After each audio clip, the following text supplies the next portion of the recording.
በአገራችን ኢትዮጵያ በክረምቱ ሳቢያ 100,000 ሰዎች በወባ ተያዙ ሲል ጋዜጠኞች በጣም ደሃ መሆኔን ያወቅሁት እኔ ቤት የነበረች አይጥ ጎረቤት ሄዳ መወፈሯን ሳይ ነው።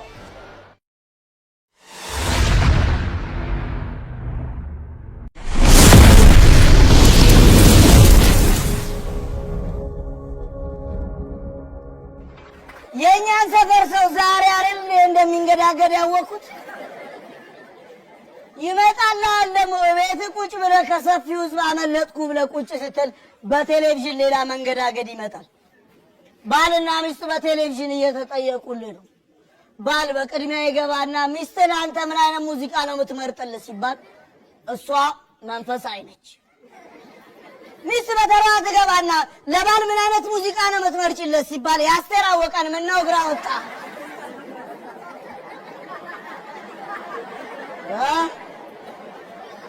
መንፈሳዊ ነች፣ ለባሏ ምነው ግራ ወጣ። ምነካ ጥያቄ አለመመለስ እኮ አለመታወቅ አይደለም።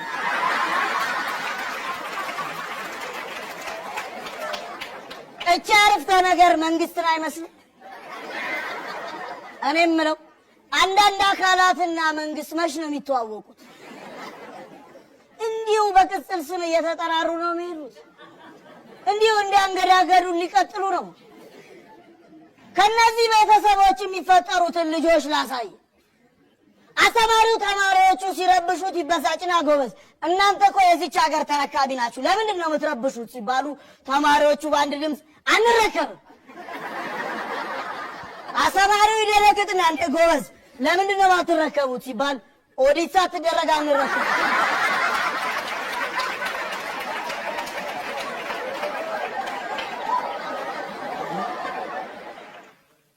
እንዴት ሰው ለፍቶ ጥሮ ሱቅ ፊት ኪሱ ውስጥ ለመግባት ይሳቀቃል ጎበዝ? ሌላ እኮ አይደለም እኛ እያለን ያለን። እኔ ልንገርህ ከተራብክ እንባ ቅንጦት ነው ነግሬሃለሁ። ረሃብ ከያዘ ሐዘን በቅንጦት ይመዘንብሃል። ለዚህ ነው ቅደም ተከተለውን አስተካክለህ መጀመሪያ ለግልህ ታገልም። እኛ እኮ እነ ሻምበል ሌላ ምንም አላልንም። የሚደርስብንን የሚመጣብን ሐዘን ካለ አንዴ ንገሩንና አቅማችንን አሰባስበን እናልቅስ ነው ያለን።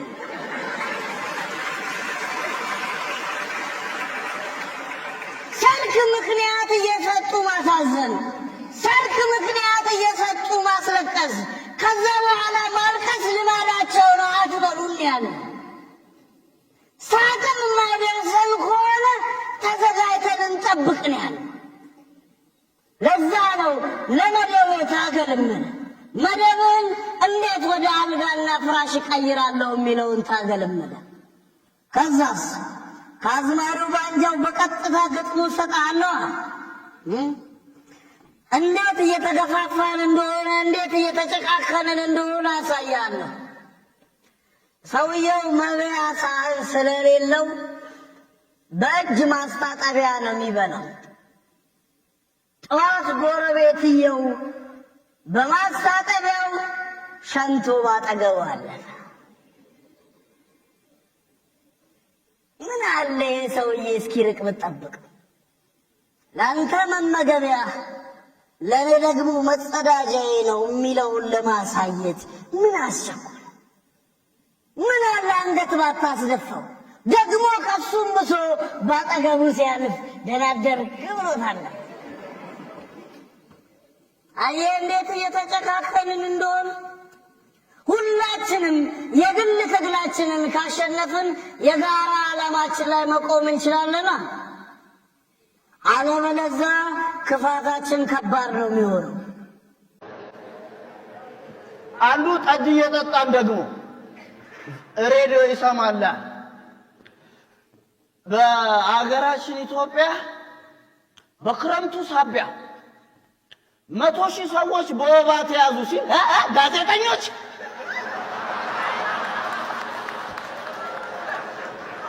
ኧረ ተወኝ እናቴ እስኪ ተወኝ።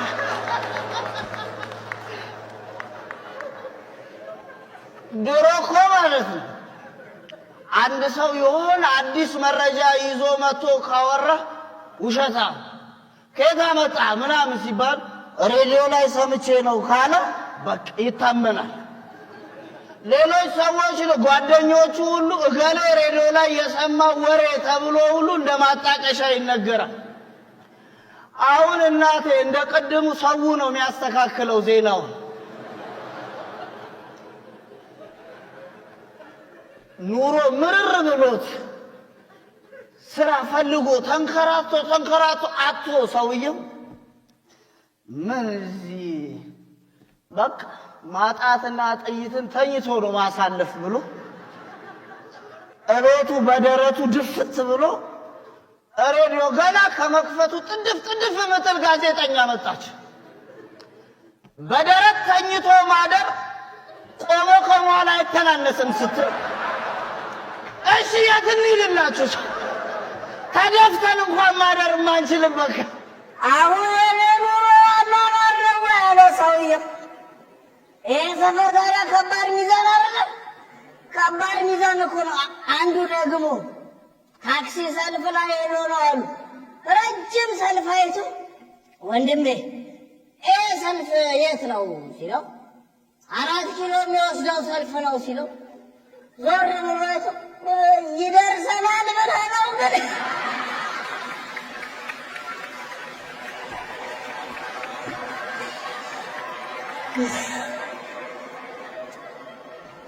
የአብዮት አደባባዩን ቢይዝ ይሻለኛል ብሎ በአብዮት አደባባይ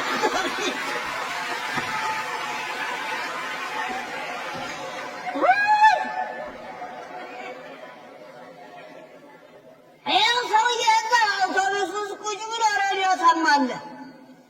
ጋዜጠኛዋ አንዳንድ የኢትዮጵያ የክልል ከተሞችን እየጠቀሰች እንግዲህ ከአየር ሁኔታው ጋር የሚሄድ አለባበስ እንጠቁማቸዋለን አለች።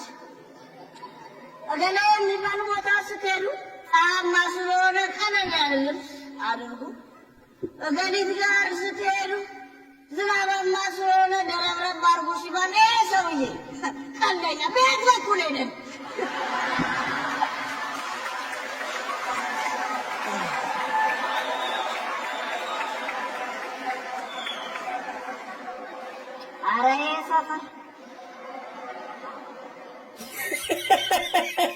ማር አለ ትኩስ ማር፣ ዛሬ ተቆረጠ ትኩስ ማር። ማር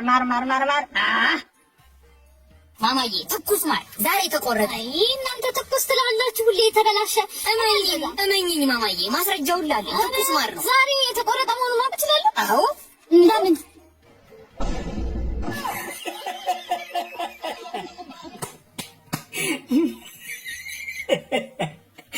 ናይስ ፕሩፍ ይላል። ይህን ካላመንክ አንተ ታማል። ያልተነደፈበት ፓርቲ የለም። ክሪቲቫል መጀመሪያ አቀበል ልትበላኝ ነው እንዴ? ተፈጥሮ በልታ ጨረሳሽ ነው? እሺ ማለት አቤት አቤት። ምን ልታዘዝ? የኔ እናት ምን ይሁን ይምጣ? እንቁላል አለ? እንቁላል ልትታቀፊው ነው? አይ የማዝረው ያማህን እንዴ የምበላው ይበላል። በልተሽ ከተጠጋሽ እንዴ እንቁላል ምንድን ነው? የምንድን ነው ስትይ? የአበሻ ላይ ያለች የፈረንጅ ነው ያለው። የአበሾቹማ ተያይዘው አልቀዋል። እድሜ ለስደት የፈረንጆቹን ጊዜ ለጉብኝት መጥተው ነው የአበሻ ያለች ነበር። ድቅል የላችሁ? ድቅል አለ። የእባብና የጊንጥ ድቅል ይችላል። አይገባኝም። ሁኔታሽ የነሱን ዘር ይመስላል ብዬ እየሰደብከኝ ነው? በፍጹም እየመረቁሽ ነው እንጂ በረቃቲ ቆሜ ማናጀር ነው። ቤቱ እኮ ማናጀር የለውም። በቃ ሰርቆ ተባረረሽ። እኔም እኮ ምቹ ጊዜ እየጠበኩ ለዛ ነው መረን ልንቀቃችሁ። ለማንኛውም ውጭ የነበርኩት የማናጀሩ ልጅ ማርሸት ተባረሃል።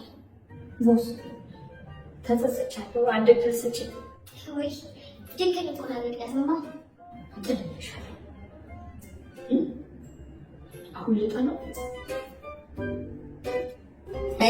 ሄሎ፣ በሰላም ነው? ቀበሌ መተን እኮ ፈልገን ስራ አልገባም ብለውን ነው። አዎ ትንሽ አመም አድርጎኝ የለውም። ምን ፈልጋችሁ ነው?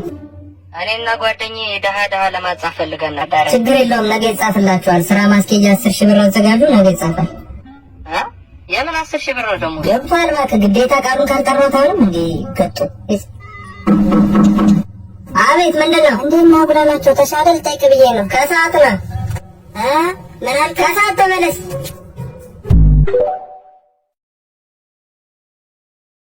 እኔ የምልህ የፈሩት ይደርሳል ይባላል። አዎ የፈሩት እኮ ይደርሳል። የፈሩት ይደርሳል። አንተ ምን ትፈራለህ? እኔ የምፈራው ሀብት። ለምን? እንዲደርስብኝ። ስራ ሊቀጠር የሆነ ሀብታም ሰው እየጠራኝ ቦርጫም ነው እዚህ ጋር ሽጉጥ አስቀምጦ ጉራ በኔ ላይ። እኔ ዘመናዊ ሰው ነኝ፣ ምን ፈልገህ ነው አልኩ።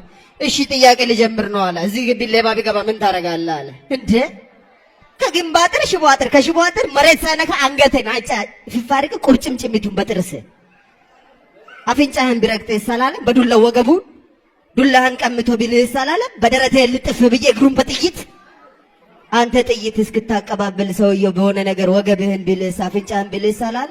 እንዴ ጌታዬ አንተ ነህ እንደ ሌባው?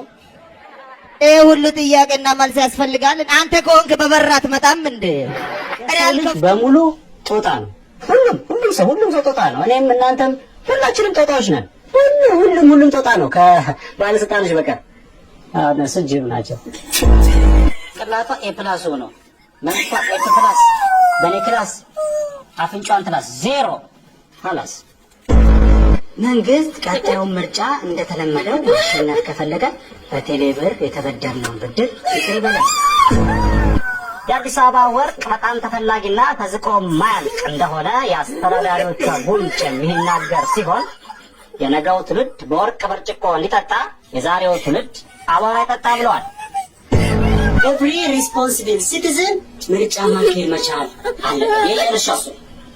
የኛ ድርሻ ምርጫ ማምረት ሰው እኛ በምርጫ ስልጣን ለማን እንሰጣለን? ለመንግስት። ከዛስ መንግስት ይሄን ስልጣኑ በምርጫ ተቀብሎ ከዛ እስከቀጣዩ ምርጫ በምን ይጠብቀናል? በእርግጫ